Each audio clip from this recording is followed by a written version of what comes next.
again, and I'm here with Polka, and I would like to show you now the what's your point technique, a little task that we can do, and basically what it involves is teaching your horse to move away from pressure, hands-on pressure, not an energy type pressure, although there is energy in your hands.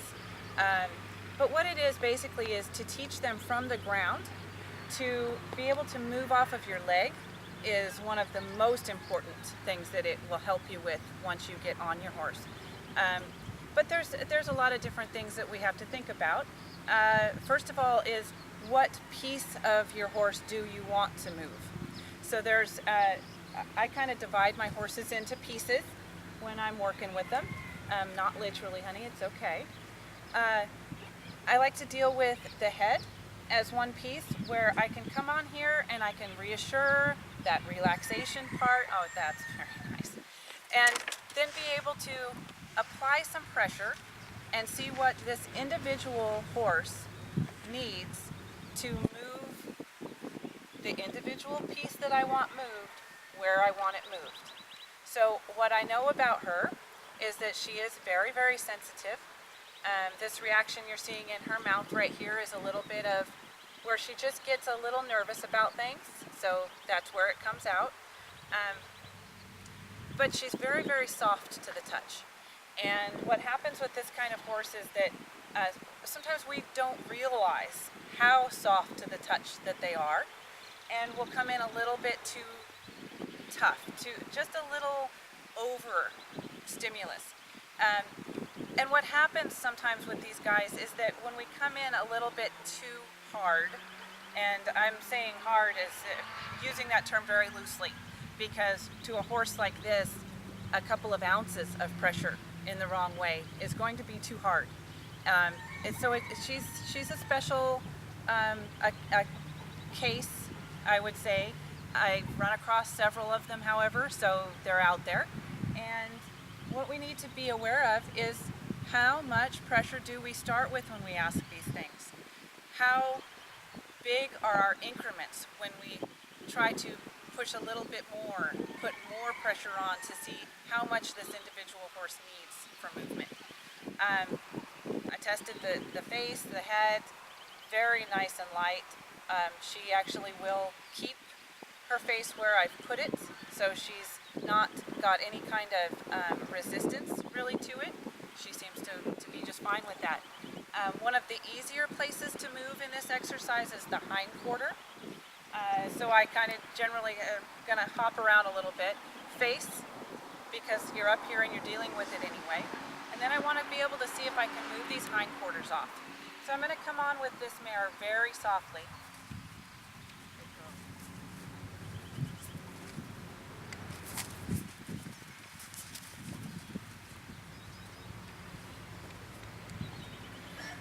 So it's hard to see on film, I'm sure, but she's at maybe 2 ounces of pressure on her. She is that light.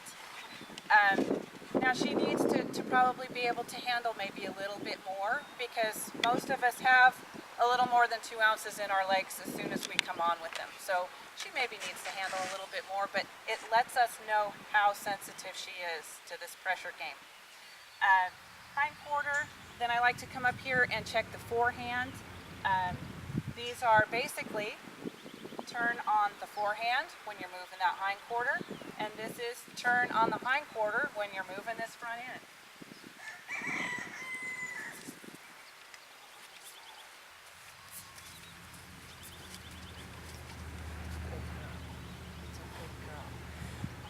She let me apply a little bit more pressure.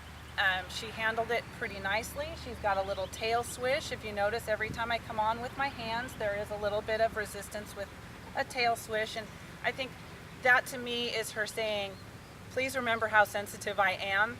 I need you to be slow with me, and I need you to be soft with me. So again, maybe she should be able to handle a little bit more, but realistically, if we can use the slightest bit of pressure and have her respond and have her stay calm, I think I would like to go that direction instead of applying too much and having her get upset and excited. So we've done head, over, down, up, wherever you want to position the head. We've done hindquarters over, we've done forehand over. You can also come in here, apply pressure to chest area.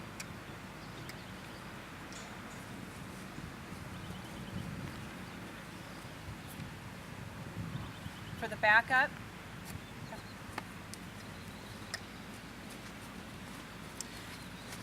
And if you've noticed throughout the tasks that I've done, I like to come on with a nice gentle hand.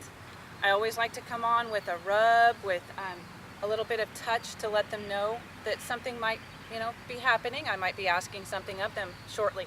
And then I like to come on with a little bit of the pressure, get the response I'm looking for, and then the rubbing afterwards. Really important.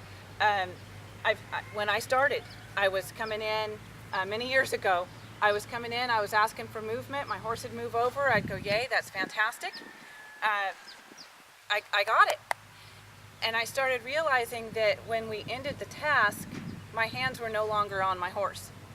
And so that to me is almost an escape from the pressure. I want them to be able to stay with it and to accept it and to be comfortable with it. So I want to come on and make them comfortable.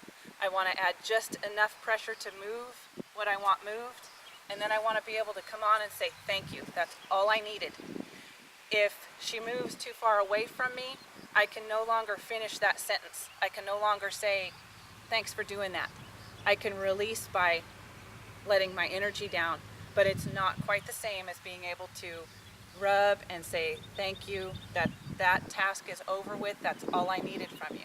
And especially on some horses, they really like the enforcement through physical touch. So they like to find that they've been good through physical touch. That concludes this task, really. All of these tasks, I urge you to use your imagination on what else could you do with this? Where else is this a very handy thing to be able to have? One of the ones that I think of right away is in the horse trailer. It's always one of the scariest places for most people with their horse. It's a very tight situation. If you've gotten your horse so comfortable that they know that rubbing means, whew, everything's fine, this is a relaxation, everything's fine. And then, whoops, you need a little space, a little bit more space to get back out of that slant load trailer. And you can come on here and ask your horse to move a hip and see if you can, good girl, good girl. Create yourself a little bit more space to get out of that horse trailer and let her know that that was all you needed.